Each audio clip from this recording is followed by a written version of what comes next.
शहराची खबरबात या बातमीपत्राचे प्रायोजक आहेत Mac care super speciality hospital Ahmednagar. Congratulations वहिनी, बाळ झाल्याबद्दल। पण मी ऐकलंय डिलिव्हरी फार क्रिटिकल होती। आता ठीक आहे ना सगळं? अगं होता थोडा प्रॉब्लेम, पण स्त्रियांच्या आरोग्याची संपूर्ण काळजी घेणारं मातृसेवा होतं ना साथीला। सगळं सुरळीत झालं। किशोर वयापासून ते रजोनिवृत्तीपर्यंत स्त्रीच्या आरोग्याची संपूर्ण काळजी घेणारं अहमदनगर मधील पहिलं स्त्री रुग्णालय Matruseva women's hospital obstetric ICU। किशोरवयीन आणि विवाहपूर्व समुपदेशन, गरोदर माता तपासणी आणि प्रसूती, पहिल्या सिझेरियन नंतर नॉर्मल डिलिव्हरीची सोय। मातृसेवा विमेन्स हॉस्पिटल, सक्कर चौक, नवीन टिळक रोड, अहमदनगर। फोन 9850200017।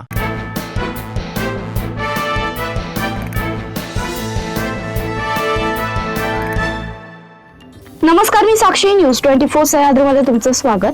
पाहूया अहिल्यानगर शहरातील महत्त्वपूर्ण बातम्यांचा आढावा शहराची खबरबातमध्ये।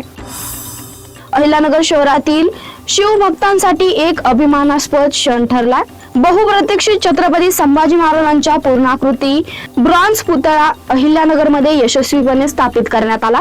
काल रात्री उशिरा हा पुतळा शहरात दाखल होताच फटाक्याच्या आतिषबाजीत आणि ढोल ताशाच्या गजरात शिवभक्तांनी जल्लोषात स्वागत केलं।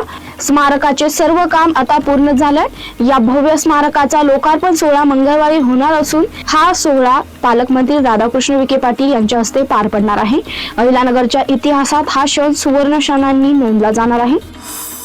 लाल टाकी परिसरात घरासमोर येऊन महिलेस लाकडी फळीने मारहाण करण्यात आली। ही घटना रविवारी सकाळी 10 वाजेच्या सुमारास घडली। सिंधू सुनील घोरपडे असे मारहाण झालेल्या महिलेचं नाव आहे। त्यांनी याबाबत फिर्याद दिली आहे। या प्रकरणी सागर वडागळे व कमलेश भोकरे यांच्या विरोधात तोफखाना पोलीस ठाण्यात गुन्हा नोंदवण्यात आला। शहरातील झेंडीगेट परिसरात गोवंशीय जनावरांचे मांस बाळगणे आणि विक्री करणाऱ्या 3 वेगवेगळ्या घटनांमध्ये कोतवाली पोलिसांनी धडक कारवाई करत एकूण 4 आरोपींना ताब्यात घेतलाय।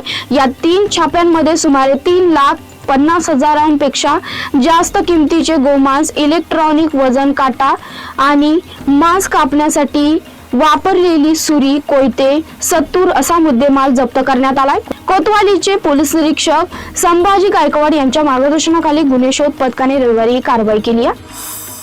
शहरातील नागरिकांना देण्यात येत असलेल्या सुधारित मालमत्ता कराच्या नोटिसांमध्ये मोठ्या प्रमाणात त्रुटी आहे। या नोटिसा अन्यायकारक असल्याने नागरिक त्रस्त झाल्यात। ही करवाढ रद्द करावी, अन्यथा आम आदमी पक्षातर्फे आंदोलनाचा इशारा मनपा आयुक्त यशवंत नागे यांना निवेदनाद्वारे देण्यात आलाय। यावेळी पक्षाचे शहराध्यक्ष भरत खकाळ यांच्यासह दिलीप घुले, महिला अध्यक्षा विद्या शिंदे, राजू गुजर, संदीप पखारे, राम शिंदे, सुनील ठाकरे, मच्छिंद्र शिंदे, सीताराम खाकळ आदी पदाधिकारी उपस्थित होते। ग्रामीण भागातील महिलांचे सर्वेक्षण सुरू झाल्यानंतर महापालिका, नगरपालिका, नगरपंचायत अशा शहरी भागातील एकल महिलांचे देखील सर्वेक्षण करण्याचा निर्णय अहिल्यानगर जिल्हा एकल महिला सक्षमीकरण समितीच्या आढावा बैठकीत घेण्यात आला। जिल्हाधिकारी कार्यालयात सोमवारी बैठक झाली।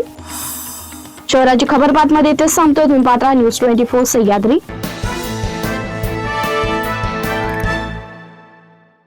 या बातमीपत्राचे प्रायोजक होते Mac care super speciality hospital Ahmednagar.